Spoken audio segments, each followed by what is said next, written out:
دعيت على بنتي يجيلها السرطان بسبب قهرتي منها بعد ما قالت عليا لابوها كلام محصلش، وعملت فيا اللي محدش يستوعبه.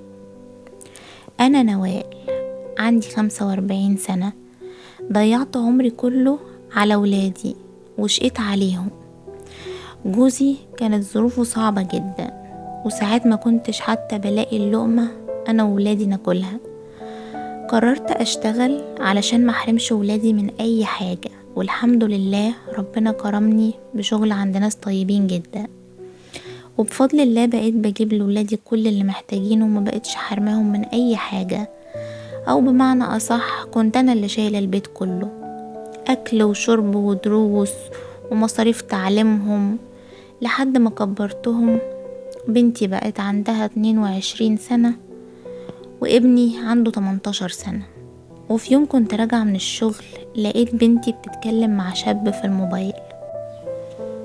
اتعصبت عليها وضربتها، لكن اتفاجئت برد فعلها. لقيتها بتمد ايديها عليا وبتضربني، وبتردلي الضرب، وكمان بتضربني بالأقلام على وشي. قلت لها منك لله، ربنا يبتليكي بسرطان في ايدك اللي مدتيها عليا.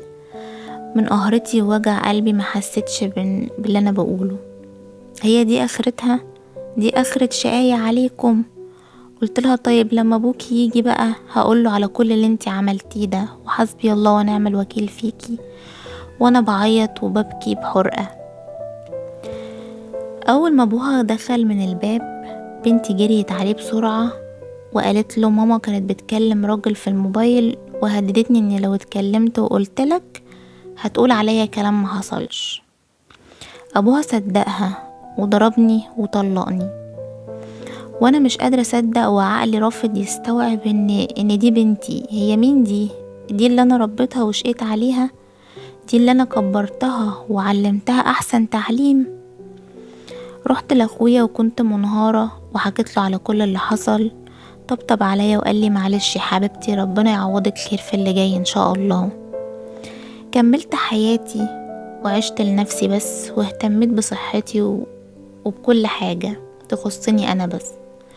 وجبت شقة صغيرة جدا على قدي، وابني كان بيجي يسأل عليا، وبصراحة كان هو حنين عليا جدا، وكان بيهون عليا كتير،